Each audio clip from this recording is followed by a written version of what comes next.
Tengo en la línea telefónica justamente a Aurelio Nuño, secretario de Educación. Secretario Aurelio, ¿cómo estás? Gusto en saludarte. Muy bien, Denise, qué gusto saludarte, ¿cómo estás? Bien, gracias. Pues la primera pregunta, desde luego, es saber qué es esto distinto de lo que está. Para entenderlo, bueno, obviamente ya nos va a ser sobre escuelas, maestros, currícula, sistema de administración, etcétera, pero ¿qué es exactamente lo que plantea distinto y nuevo en el tema del contenido educativo? Bien, Denise, bueno, primero decir que lo que hoy presentamos es parte integral y fundamental de la reforma educativa. Hay un mandato que está en el artículo 12º transitorio de la Ley General de Educación, que se reformó con la reforma educativa, en donde se mandata hacer una revisión del modelo educativo y del desarrollo curricular, y se obliga a hacer una nueva propuesta. Este es un esfuerzo que se ha venido trabajando por la Secretaría de Educación Pública desde el año 2014, cuando era secretario el licenciado Chaifet. Se hicieron foros en todo el país, foros abiertos para recibir ideas sobre precisamente esto, el nuevo modelo educativo y el desarrollo curricular. Nosotros tomamos como base los resultados de ese foro, y desde que yo entré como secretario hace ya casi un año, trabajamos para presentar lo que hoy hicimos, que son 3 documentos, Denise. El primero es un documento muy breve, y es parte del chiste, lo quisimos hacer breve para que pueda ser accesible a toda la población, a los maestros, a los padres de familia, que se llama Los fines de la educación. En este documento, en 2 cuartillas, se pone, me parece que de manera breve pero sólida y profunda, cuál es el mexicano que queremos formar en el siglo XXI, y se da una novedad que nunca había pasado en el sistema educativo. Este documento incluye una tabla en donde vienen 7 áreas del conocimiento que queremos enfocar y que todos los niños y jóvenes tengan, y se pone cuál es lo que deben de aprender cuando terminen cada uno de los grados de la educación. ¿Cuál sería la diferencia respecto al modelo anterior? Es decir, bueno, son varias, Denise. Déjame, este es un primer documento. El segundo es el documento ya en sí, en forma, sobre el modelo educativo, que se llama Modelo Educativo 2016, la propuesta pedagógica de la reforma educativa. Este ya es un documento más largo.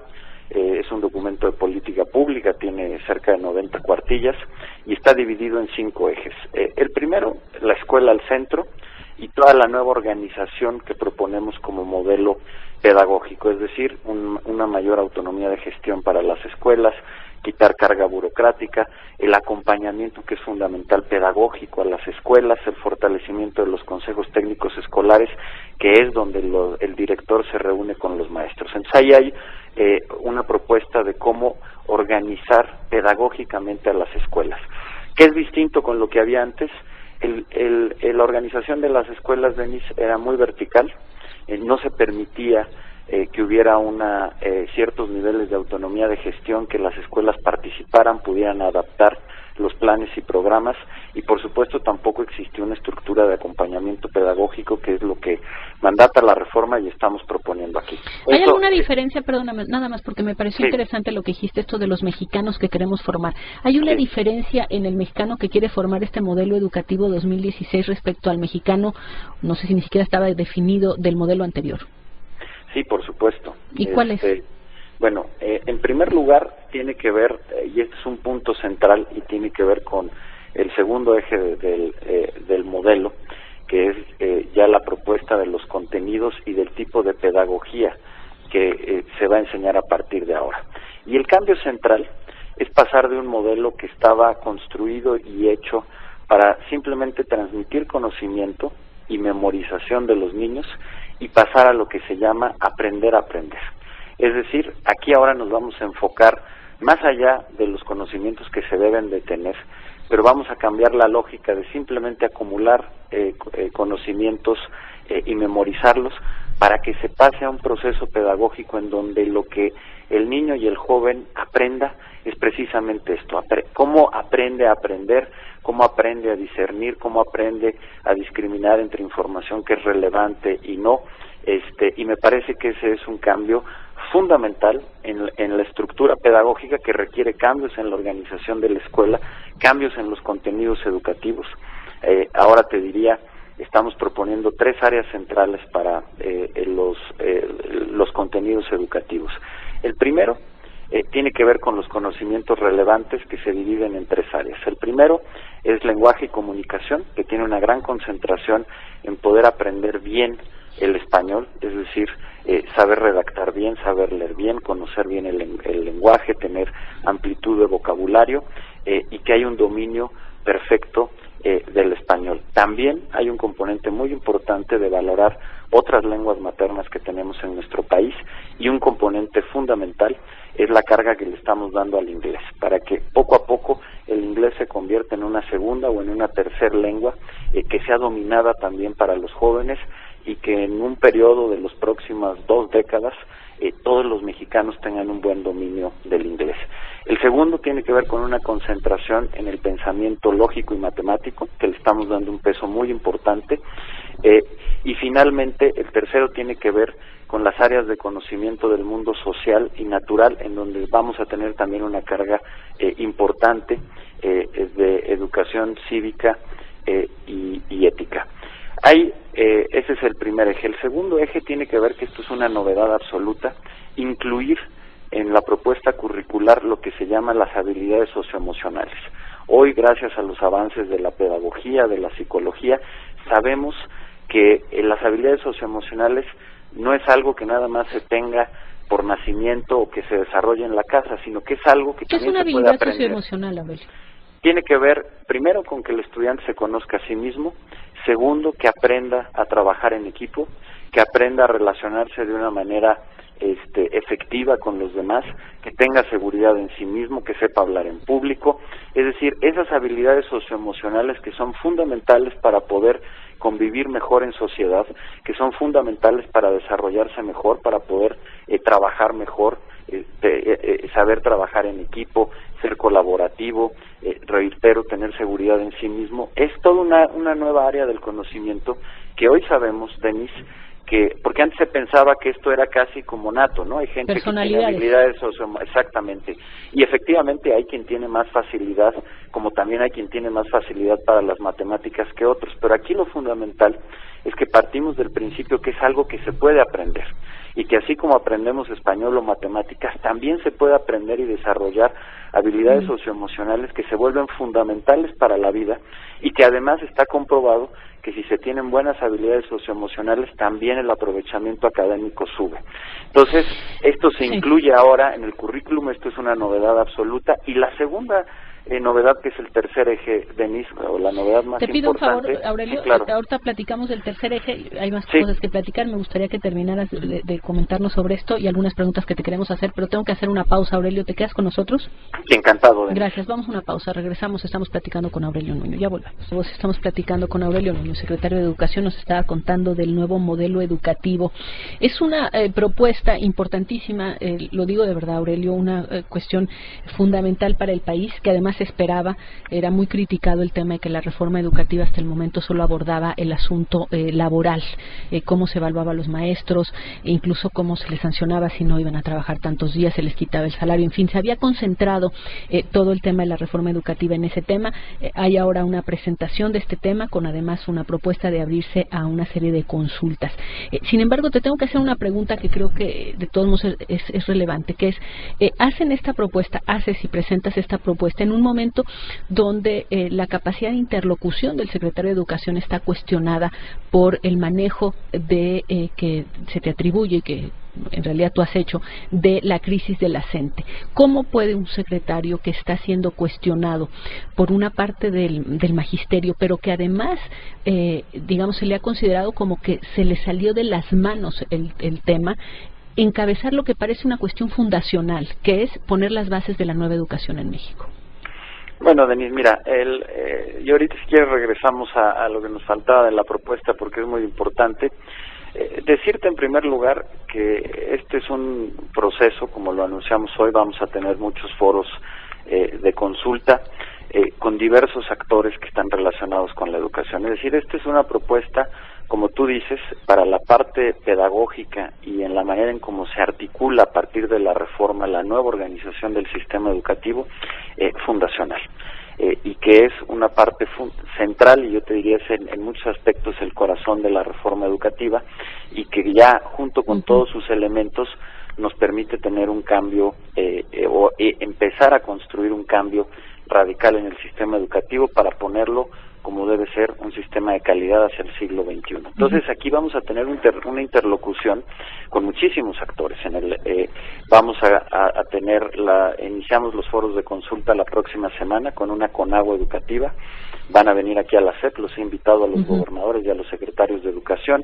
Después vamos a continuar con el Congreso a través de las comisiones de educación, después con el INE, lo tendremos con el CENTE, con el Sindicato Nacional de Trabajadores de la Educación, lo vamos a tener con el sector privado, lo vamos a tener con los padres de familia, la consulta va a llegar a las escuelas, por supuesto con expertos y pedagogos, etcétera. Todos ellos estuvieron hoy aquí en el evento. En cuanto a la coordinadora, ayer se tuvo, como se había acordado, la mesa educativa, estuvieron presentes los subsecretarios Otto Granados, ¿por qué no fuiste? Javier Treviño, porque se acordó que estuvieran los subsecretarios. De parte de la Secretaría de Gobernación estuvo el subsecretario Luis Miranda, y de parte de la SEP estuvieron los tres subsecretarios Otto Granados, Javier Treviño que estuvieras tú. Y Tuirán. No en este momento, Denise, porque lo que se intentaba en la reunión de ayer era construir una agenda que nos permitiera articular una discusión educativa. Me parece que se tuvieron avances importantes. El día de ayer se le invitó a la coordinadora a que participe en los foros que vamos a tener, es decir, son foros de discusión muy amplios, con todos los sectores involucrados en la educación. Todos están invitados. Y también está invitada la coordinadora, vamos a ver qué es lo que responde, pero me parece, Denise, que precisamente esta es una gran oportunidad para que esto, que es una parte sustantiva y medular del cambio educativo, nosotros el día de hoy hicimos una propuesta terminada, mas no definitiva. ¿Por qué? Porque vendrán estos foros de discusión. Por cierto, el CIDE nos va a ayudar en la Secretaría Técnica para procesar toda la información que se tenga de los foros, que ellos puedan ser garantes de que todas las propuestas que salgan serán tomadas en cuenta en el proceso que vamos a tener después de poder hacerle cambios a estos documentos a partir de estos foros, ¿no? Aurelio, déjame regresar y te lo pregunto porque me parece que es relevante, que es... Insisto, el tema es importantísimo, yo creo que la sociedad mexicana requiere de una gran discusión, qué bueno que se van a hacer consultas, qué bueno que están todos los actores involucrados, pero yo te vuelvo a preguntar sobre ti, Aurelio Nuño, como secretario de Educación Pública, justo en este momento, después de Nochistlán, después de las manifestaciones en Oaxaca, en Michoacán, incluso en Nuevo León, del CENTE, ya no solo de la CENTE, que has sido directamente cuestionado, digamos, en tu capacidad para manejar la interlocución con los maestros. ¿Sientes que tienes el respaldo y la fuerza para encabezar esto hoy, a pesar de estar siendo tan cuestionado? Por supuesto, Denise, y además te diría que la representación, con la representación mayoritaria de los maestros, hay una muy buena relación. En el evento de hoy estuvo Juan Díaz con el Comité Ejecutivo del CENTE y con los dirigentes locales del sindicato, con quien tenemos una gran interlocución como la tenemos con los maestros. Y en el caso de la coordinadora, ayer estuvo la mesa educativa y nosotros reiteramos esta invitación a que junto con muchos otros actores puedan participar en este proceso del modelo educativo. Me parece que es precisamente ahorita un momento extraordinario, en el buen sentido, para poder abrir esta participación a algo central, y yo te diría que la interlocución con los maestros es sólida, es clara y que va en muy buena ruta. Y en el caso de la coordinadora, yo reiterar que estamos abiertos a esa interlocución. Claramente la reforma educativa... ¿No descartas sentarte con ellos? No, por supuesto que no. Sí, ayer se les hizo la invitación de poder participar en estos foros. También les hicimos la invitación, como lo hicimos con el CENTE, quien va a participar. Ahora, en estos 45 días que vamos a hacer una revisión de la evaluación, es decir, sin cambiar la ley, pero sí qué adaptaciones puede tener la política pública para hacer una mejor evaluación, tanto el INE como nosotros, cada uno en sus facultades. Vamos a escuchar al CENTE, vamos a escuchar a los maestros, y también estamos invitando a la coordinadora, Denise. Mira, es una pregunta, Aurelio. ¿Tú sientes que en el manejo que se ha hecho de la oposición de la coordinadora al tema de la evaluación, al tema de los exámenes, etcétera, etcétera, hubo algún error? Te lo pregunto directamente de parte tuya, Aurelio. ¿sientes que se pudo ser más abierto? Incluso dentro del gobierno parece haber posiciones distintas, posiciones más negociadoras, otras más duras. A ti se te atribuye la posición más dura respecto a este tema. ¿Sientes que hubo exceso de fuerza o exceso de dureza en el manejo de este tema? Aurelio, ¿cuál es tu balance hoy? No, a ver, Denise, nosotros, los funcionarios públicos, estamos obligados a cumplir la ley. Y eso que es tan elemental es una de las demandas más sentidas de la sociedad. Cuando hablamos de que en México tenemos que disminuir la impunidad, de que en México tiene que existir un Estado de Derecho, precisamente estamos hablando del cumplimiento de la ley. Y lo que yo he hecho como secretario de Educación ¿sí? no ha sido más que eso. Yo estoy obligado a cumplir con la ley educativa. La ley educativa es muy clara que la evaluación es obligatoria. La ley educativa es muy clara que si se acumulan más de 3 faltas hay una consecuencia, y lo que nosotros estuvimos y estamos haciendo, Denise, no es otra cosa más que aplicar la ley. No es una política ni punitiva, ni es una política dijéramos de choque, ni mucho menos, al contrario, es simple y sencillamente aplicar la ley. Tú recordarás desde que inició el paro al que convocó la coordinadora, que hay que decir, siempre ha sido un paro parcial. Las escuelas, dependiendo en qué estado, siempre ha habido un porcentaje importante de escuelas funcionando, pero al margen de eso, tú recordarás, ya parecía disco rayado. Yo siempre dije sí al diálogo, pero que se regrese a clases y que se respete la ley. Y me parece que es la visión y lo que a mí me toca hacer y lo que se tiene que hacer. Claramente, bueno. Después de lo sucedido en Nochixtlán y con el nivel de tensión que existió, pues la Secretaría de Gobernación, y a mí me parece muy bien, abrió una mesa para distender un tema que había estado o que ya superaba lo educativo y que tenía que ver con condiciones de paz y de gobernabilidad en estas zonas, y que a partir de esa mesa que ha conducido, me parece muy bien, la Secretaría de Gobernación, se empiezan a abrir otras.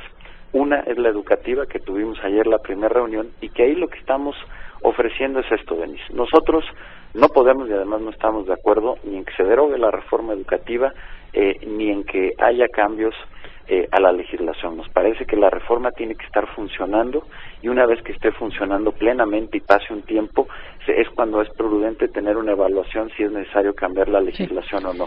Pero ¿qué es lo que estamos ofreciendo, Denise? 2 espacios muy importantes que nos permite la ley. Uno, el hacer esta revisión de la evaluación y ahí escuchar los puntos de vista de la coordinadora para que los escuchemos y sean tomados en cuenta en este rediseño para hacer mejor la evaluación. Y el segundo es este del modelo educativo, Denise. Muy bien. Y esa es y seguirá siendo nuestra postura. Muy bien. Aurelio, rápidamente, me quedan 9 segundos. ¿Te quedas tú para encabezar este proceso de definición de la del nuevo modelo educativo 2016? Sí, por supuesto, Denise. Muy bien. Por supuesto. Te agradezco mucho, Aurelio. Gracias.